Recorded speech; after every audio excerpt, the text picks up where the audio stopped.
കൂടുതൽ കേസുകളും കാര്യങ്ങളും ഒക്കെ ആയിട്ട് നമ്മുടെ ഡാഡി ഗിരിജ ഇപ്പോഴും മുങ്ങിയിരിക്കുകയാണ്. സ്വകാര്യ വ്യക്തി പത്തനാപുരം പോലെയുള്ള ഒരു സ്ഥലത്ത് നമുക്ക് എല്ലാവർക്കും അറിയാം, പത്തനാപുരത്തായാലും എവിടെ ആയി കഴിഞ്ഞാലും ഒരുപാട് അനാഥാലയങ്ങളുണ്ട്. ഈ അനാഥാലയങ്ങളൊക്കെ എന്ന് പറഞ്ഞാൽ ചിലത് എന്നൊക്കെ പറഞ്ഞാൽ ട്രസ്റ്റിന്റെ കീഴിലായിരിക്കാം, ചിലത് എന്ന് പറഞ്ഞാൽ സ്വകാര്യ വ്യക്തികൾ നടത്തുന്നതായിരിക്കാം. ഈ സ്വകാര്യ വ്യക്തികൾ നടത്തുന്നതെന്ന് പറഞ്ഞു കഴിഞ്ഞാൽ അവരുടെ കയ്യിലുള്ള പൈസ കൊണ്ടൊന്നും അല്ല അവർ നടത്തുന്നത്. എന്താണെന്ന് വെച്ചാൽ പൊതുജനങ്ങളിൽ അതായത് സാമ്പത്തിക സഹായങ്ങൾ, വിദേശ ഫണ്ടുകൾ, ഈ അനാഥാലയം എന്നൊക്കെ പറഞ്ഞു കഴിഞ്ഞാൽ പാവങ്ങളെ, പാവപ്പെട്ട കുട്ടികൾക്ക് ഒരു നേരം ഭക്ഷണം കൊടുക്കാനുള്ളതല്ലേ എന്നൊക്കെ കരുതിയിട്ട് ഒരുപാട് പേര് പൈസ കൊടുക്കും. ആ പൈസയൊക്കെ എന്ന് പറഞ്ഞാൽ ഇവരുടെ ആവശ്യത്തിനും എടുക്കും. അതുപോലെ തന്നെ ഇവരുടെ കുറച്ച് ശിങ്കിടികൾ ഉണ്ടാകും, ഇവിടെ ജോലിക്കാർ എന്നൊക്കെ പറഞ്ഞിട്ട്. അങ്ങനെയാണ് ഈ ഡാഡി ഗിരിജ എന്ന് പറയുന്ന വ്യക്തിയും ഈ ബിസിനസിന്റെ ഒരു സാധ്യതകളെ പറ്റി മനസ്സിലാക്കുകയും അവരാദ്യം തന്നെ എന്ന് പറഞ്ഞാൽ കുറച്ച് കുട്ടികളെയും കൊണ്ടുവന്നിട്ട് ഒരു അനാഥാലയം തുടങ്ങുകയും ചെയ്തത്. പിന്നീട് എന്ന് പറഞ്ഞാൽ പേരെടുക്കാനുള്ള, അതായത് എങ്ങനെയൊക്കെ പേരെടുക്കാം, ഈ കുട്ടികളെയൊക്കെ എന്ന് പറഞ്ഞാൽ നല്ല രീതിയിൽ ഭീഷണിപ്പെടുത്തിയിട്ടുണ്ട്. പുറത്ത് പറഞ്ഞു കഴിഞ്ഞാൽ ഈ സുഖസൗകര്യങ്ങൾ നിങ്ങൾക്ക് കിട്ടില്ല, നിങ്ങൾ ഇവിടുന്ന് പുറത്താക്കും എന്നൊക്കെ പറഞ്ഞിട്ടുള്ള ഭീഷണികൾ ഉണ്ടാകാം. കുറച്ചും കൂടി അന്വേഷിച്ചു കഴിഞ്ഞാൽ ഈ വിഷ്ണു എന്ന് പറയുന്നവൻ, അതായത് ഇവരുടെ മകൻ, ചിലപ്പോഴേ ഈ ഒരു പെൺകുട്ടിയുടെ അടുത്ത് മാത്രമായിരിക്കില്ല പോയിരിക്കുന്നത്. അതായത് അയാളുടെ കയ്യിൽ ഡ്യൂപ്ലിക്കേറ്റ് ചാവി ഉണ്ടായിരുന്നു. അതുമാത്രവുമല്ല, അയാൾ ഇതിന്റെ ഉള്ളിൽ കയറുമ്പോൾ പലരും കണ്ടിട്ടുമുണ്ട്. പക്ഷെ എന്തുകൊണ്ടാണ് ഡാഡി ഗിരിജ ഇതിന് എതിർക്കാതിരുന്നത്?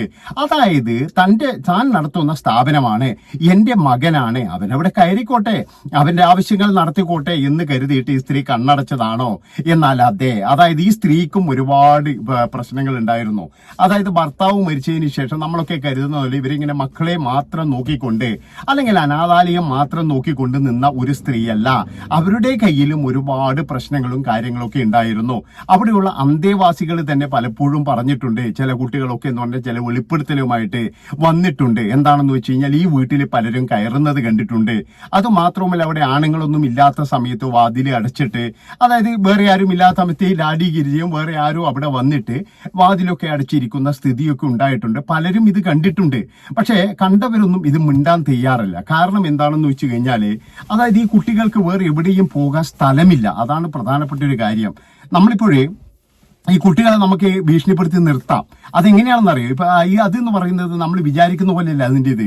ചില വീട്ടിലൊക്കെ എന്ന് പറഞ്ഞു കഴിഞ്ഞാൽ കുഞ്ഞുങ്ങളെ മാതാപിതാക്കൾ ഭീഷണിപ്പെടുത്തി നിർത്താറുണ്ട്.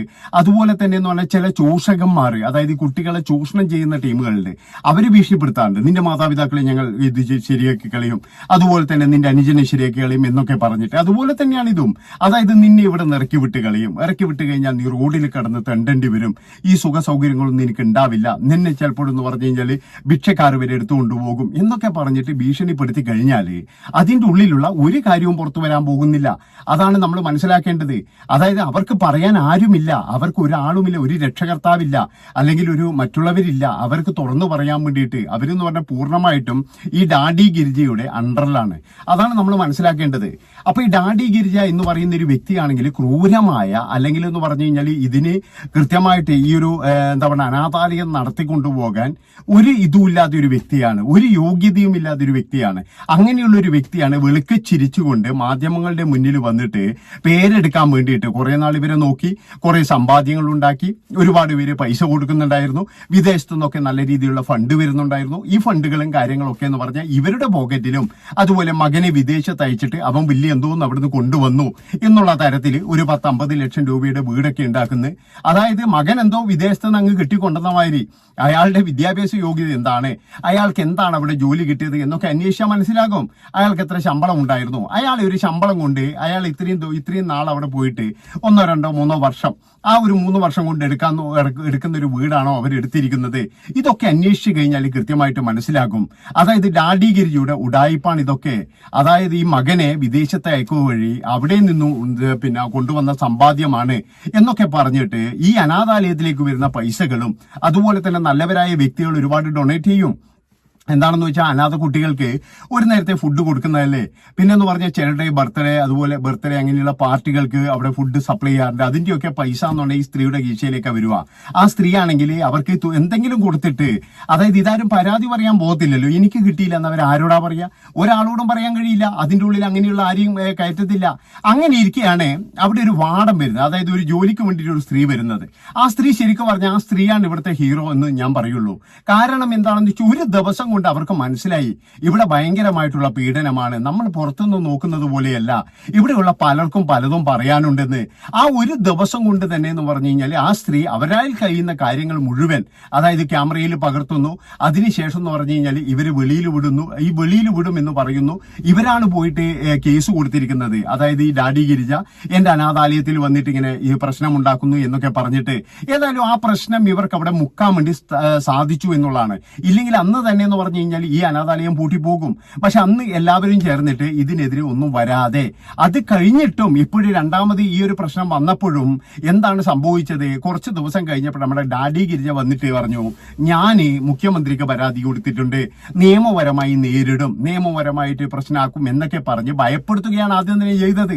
അല്ലാതെ വേറെ ഒന്നുമല്ല. കൃത്യമായിട്ട് അന്ന് അന്വേഷിച്ചിരുന്നുവെങ്കിൽ ഈ പിന്നെ നമ്മുടെ ഒരുപാട് ഇതുണ്ടല്ലോ, ഈ കുട്ടികൾക്ക് വേണ്ടിയിട്ട് പ്രവർത്തിക്കുന്ന ഒരുപാട് സ്ഥാപനങ്ങളുണ്ട്, അവരെയൊക്കെ ശരിക്കും പറഞ്ഞാൽ നല്ല രീതിയിൽ ചോദ്യം ചെയ്യണമെന്നേ ഞാൻ പറയുള്ളൂ. കാരണം അവരൊക്കെ ചെയ്തിരിക്കുന്നത് ഒരു വൃത്തികെട്ട പണി തന്നെയാണ്. ഈ സ്ത്രീക്ക് വേണ്ടിയിട്ട്, ഇവരുടെ കാര്യങ്ങൾക്ക് വേണ്ടിയിട്ട് ഇവരെന്താണ് കാണിച്ചു വെച്ചിരിക്കുന്നത്? ഒരു പൊതുജനങ്ങൾക്കുണ്ടാകുന്ന അല്ലെങ്കിൽ ഒരു സാധാരണ ഉണ്ടാകുന്ന ബുദ്ധി പോലും ഇവർക്കില്ലേ? അതാണ് എനിക്ക് മനസ്സിലാക്കാത്തത്. അപ്പോ ഈ സ്ത്രീ വന്നിട്ട് പിന്നീട് എന്ന് പറഞ്ഞു കഴിഞ്ഞാൽ കല്യാണം കഴിക്കുന്നു. അതുപോലെ തന്നെ എന്ന് പറഞ്ഞാൽ ഈ പിന്നെ പെൺകുട്ടിയെ കല്യാണം കഴിപ്പിക്കുന്നു. അങ്ങനെ അതിലൂടെ എന്ന് പറഞ്ഞു കഴിഞ്ഞാൽ ഇവർ ഭയങ്കരമായിട്ട് ഫേമസ് ആകുന്നു. എന്താണെന്ന് വെച്ചാൽ അനാഥാലയത്തിൽ വളർന്ന അനാഥ പെണ്ണിനെ കൊണ്ട് തന്നെ തന്റെ മകനെ കല്യാണം കഴിപ്പിക്കുന്നു എന്നുള്ള ഒരു പേര് ഇവർക്ക് നല്ല രീതിയിൽ കിട്ടി എന്നുള്ളതാണ്.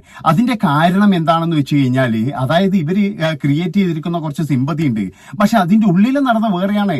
ഈ ഒരു സംഭവം അറിഞ്ഞ ഈ സ്ത്രീ പൊട്ടിത്തെറിക്കുകയും അതുപോലെ തന്നെ ഈ പെൺകുട്ടിയെ നല്ല രീതിയിൽ ഉപദ്രവിക്കുകയും ചെയ്തിട്ടുണ്ട്. നല്ല രീതിയിൽ ഉപദ്രവിച്ചിട്ടുണ്ട്. പക്ഷെ അതൊന്നും പുറത്തു വരൂല.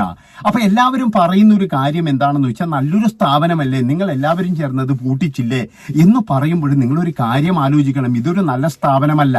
അതായത് ഒരിക്കലും എന്ന് പറഞ്ഞു കഴിഞ്ഞാൽ, എന്റെ അഭിപ്രായം പറഞ്ഞാൽ, ഒരു അനാഥാലയം പോലും പൊതുജനങ്ങൾക്ക്, അതായത് ഒരു വ്യക്തിക്ക് നടത്താൻ വേണ്ടി കൊടുക്കരുത്. ഒരു ട്രസ്റ്റോ ഇല്ലെങ്കിൽ ഒന്നിൽ കൂടുതൽ ആൾക്കാരോ ഉള്ളവർക്ക് മാത്രം, അതും ഗവൺമെന്റിന്റെ മേൽനോട്ടത്തിൽ മാത്രമേ ഇത് നടത്താൻ കൊടുക്കാതൂ. ഇല്ലെങ്കിൽ അവിടെ പലതരത്തിലുള്ള ഇതുണ്ടാകും, പലതരത്തിലുള്ള പീഡനങ്ങൾ ഉണ്ടാകും. അതായത് ഈ ആൺകുട്ടികളതായാലും പെൺകുട്ടികളതായാലും അവരുടെ അടുത്ത് പോയിട്ട് ചോദിച്ചു കഴിഞ്ഞാൽ ഇനിയും ഒരുപാട് അനാഥാലയങ്ങൾ ഇതുപോലെ പൂട്ടേണ്ടിയിരുന്നേ എനിക്ക് പറയാനുള്ളൂ. അവിടെ പലതരത്തിലുള്ള മനോരോഗികൾ ഉണ്ടാകും. ഈ ചിലപ്പോൾ ഈ അനാഥാലയം നടത്തുന്നത് തന്നെ ഇങ്ങനെ എന്തെങ്കിലും ഒരു പരിപാടിക്ക് വേണ്ടിയിട്ടായിരിക്കും. ഇതിന്റെ മറവിൽ തനിക്ക് എന്തെങ്കിലും കിട്ടുമോ എന്ന് കരുതിയിട്ട് നടത്തുന്ന ടീമുകളുണ്ട്. അല്ലാതെ ഒരു വയസ്സായ ആളാണ് അല്ലെങ്കിൽ ഒരു വയസ്സ് എന്താ പറയേണ്ടത്, ഒരു നല്ല വയസ്സ്, അയാൾ അങ്ങനെയൊന്നും ചെയ്യാത്തൊരു മനുഷ്യനാണ് എന്നൊന്നും വിചാരിച്ചിട്ട് കാര്യമില്ല. ഇപ്പോഴത്തെ ആൾക്കാർ നമുക്ക് എല്ലാവർക്കും അറിയാം, എല്ലാം എന്ന് പറഞ്ഞു കഴിഞ്ഞാൽ ചെറിയൊരു കോഴികൾ തന്നെയാണ്. അതാണായാലും പെണ്ണായാലും ശരി. അതുകൊണ്ട് തന്നെ എന്ന് പറഞ്ഞു കഴിഞ്ഞാൽ ഇങ്ങനെയുള്ള സ്ഥാപനങ്ങൾ ഒരു കാരണവശാലും ഒരു വ്യക്തിക്ക് മാത്രമായിട്ട് നടത്താൻ കൊടുക്കരുത്. ഏതായാലും ഈ ഗിരിജ ഡാഡി എന്ന് പറയുന്ന ഈ ടീം കുടുങ്ങിയത് തന്നെ എന്ന് പറഞ്ഞാൽ ഇവരുടെ ഈ സോഷ്യൽ മീഡിയയുടെ പ്രശ്നം തന്നെയാണ്. സോഷ്യൽ മീഡിയയിൽ വന്നിട്ട് ഇവരുണ്ടാക്കാൻ വേണ്ടിയുള്ള ഇമേജുകൾ, അതായത് ഇവർ ഭയങ്കര ഒരു സംഭവമാണ്, അല്ലെങ്കിൽ എന്ന് പറഞ്ഞു കഴിഞ്ഞാൽ ഇവര്, അതായത് ഈ മകളെ കല്യാണം കഴിച്ചവൻ വരെ ആ വീട്ടിലായിരുന്നു പിന്നീട് താമസിക്കുന്നത്. അതായത് ഇവരെല്ലാവരും കൂടി ഒരു കൂട്ടുകൃഷിയാക്കിയത്. അത് മകളുടെ ഭർത്താവ്, അതുപോലെ സ്വന്തം മകൻ, പിന്നെ എന്ന് പറഞ്ഞു കഴിഞ്ഞാൽ ഡാഡി ഗിരിജക്ക് 12 വർഷമായിട്ട് അറിയുന്ന ഒരു ചങ്ങാതി വേറെ, അത് അവനാണ് ഇപ്പോഴും കല്യാണം കഴിച്ചതെന്നാ പറയുന്നത്. അതായത് അവനുമായിട്ട് ആദ്യമായിട്ട് കാണുന്നൊന്നുമല്ല, ഈ സ്ത്രീക്ക് ഒരുപാട് വർഷങ്ങളായിട്ട് അവനുമായിട്ട് ബന്ധമുണ്ട്. അപ്പൊ അവൻ തന്നെ ആ ഒരു അനാഥാലയത്തിൽ വരവുണ്ട്. അവന്റെ പോക്കും വരവും തന്നെ എല്ലാവർക്കും സംശയം തന്നെയാണ്. അതുകൊണ്ടാണ് ഞാൻ പറയുന്നത്, ഇവന്മാർ എല്ലാവരും കൂടിയിട്ട് അവിടെ കാണിച്ചിരിക്കുന്നത് ഒരു പരത്തെണ്ടിത്തരം തന്നെയാണ്. അതിൽ മുൻകൈ എടുത്തിരിക്കുന്നത് നമ്മുടെ ഡാഡി ഗിരിജൻ എന്ന് പറയുന്ന ഈ സ്ത്രീ തന്നെയാണ്, വേറെ ആരുമല്ല. ഈ സ്ത്രീയുടെ കയ്യിലായിരുന്നു മുഴുവനായിട്ടുള്ള കൺട്രോള്. അവർക്ക് അതിലൂടെ സാമ്പത്തിക ലാഭം വേണം, അവർക്ക് അതിലൂടെ നല്ല രീതിയിലുള്ള സുഖങ്ങൾ വേണം. അപ്പൊ ഇതൊക്കെ ഉണ്ടാകാൻ വേണ്ടിയിട്ട് അവരെ കണ്ടെത്തിയ ഒരു മാർഗമാണ് ഇതുപോലൊരു അനാഥാലയം എന്ന് പറഞ്ഞാൽ. ഇപ്പോഴും കേസുമിൽ കേസായി. അതുപോലെ തന്നെ എന്ന് പറഞ്ഞു കഴിഞ്ഞാൽ മറ്റൊരു യുവതിയുടെ മരണത്തെ തുടർന്നുണ്ടായ കേസുണ്ട്. ഇതൊക്കെ ആയിട്ട് ഇപ്പോഴാൾ മുങ്ങിയിരിക്കുകയാണ്. അതായത് ഇനി ഇപ്പോഴെന്ന് പറഞ്ഞു കഴിഞ്ഞാൽ കേസും കാര്യങ്ങളൊക്കെ ആയിട്ട് പോകേണ്ടി വരും. താൽക്കാലികമായിട്ട് അടച്ചു എന്നൊക്കെയാണ് പറയുന്നത്. അതൊന്നുമല്ല, പൂർണ്ണമായിട്ടും പൂട്ടിയിരിക്കുകയാണ്. അവിടെയുള്ള അന്തേവാസികളെ മുഴുവൻ മാറ്റിയിട്ടുണ്ട് എന്നാണ് അറിയാൻ കഴിഞ്ഞത്. അപ്പൊ ഡാഡി ഗിരിജയും മകനും അതുപോലെ തന്നെ മകളുടെ ഭർത്താവും പിന്നെ കെട്ടിയോനും ഇവരെല്ലാവരും കൂടി ചേർന്നിട്ട് അവിടെ നടത്തിയിരിക്കുന്നത് ഒരു അനാഥാലയം മാത്രമല്ല, ഇവർക്ക് സുഖത്തിനും ഇതിനും വേണ്ടിയിട്ടുള്ള ഒരു സെന്റർ ആണോ എന്ന് പോലും നമുക്ക് സംശയമുണ്ട്. ഈ മകൻ അവിടെ കയറിയിരിക്കുന്ന കാര്യങ്ങളൊക്കെ എന്ന് പറഞ്ഞു കഴിഞ്ഞാൽ ഈ സ്ത്രീക്ക് അറിയാമെങ്കിൽ ആ മകനെ അവിടെ കയറ്റാൻ പാടുണ്ടോ?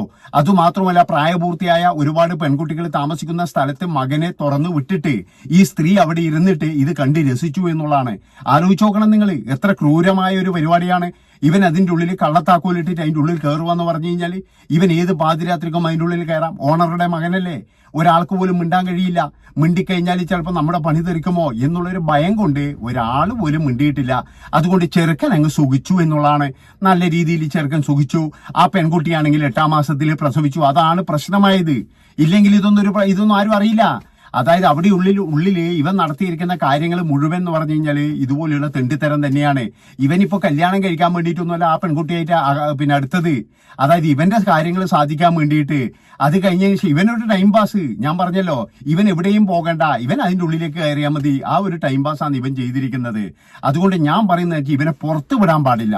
ഇവൻ കല്യാണം കഴിച്ചതോ അല്ലെങ്കിൽ എന്താ പറയേണ്ടത് ഒരു വലിയ നന്മയോ ഇതൊന്നുമല്ല.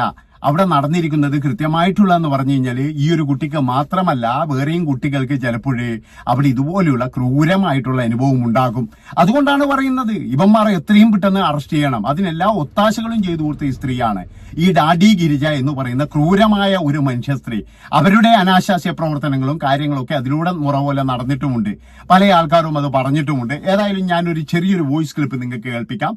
അത് കഴിഞ്ഞതിന് ശേഷം എന്ന് പറഞ്ഞാൽ നിങ്ങളുടെ അഭിപ്രായങ്ങളും നിർദ്ദേശങ്ങളും നിങ്ങൾ തീർച്ചയായിട്ടും കമന്റ് ബോക്സിലൂടെ അറിയിക്കണം. നന്ദി, നമസ്കാരം.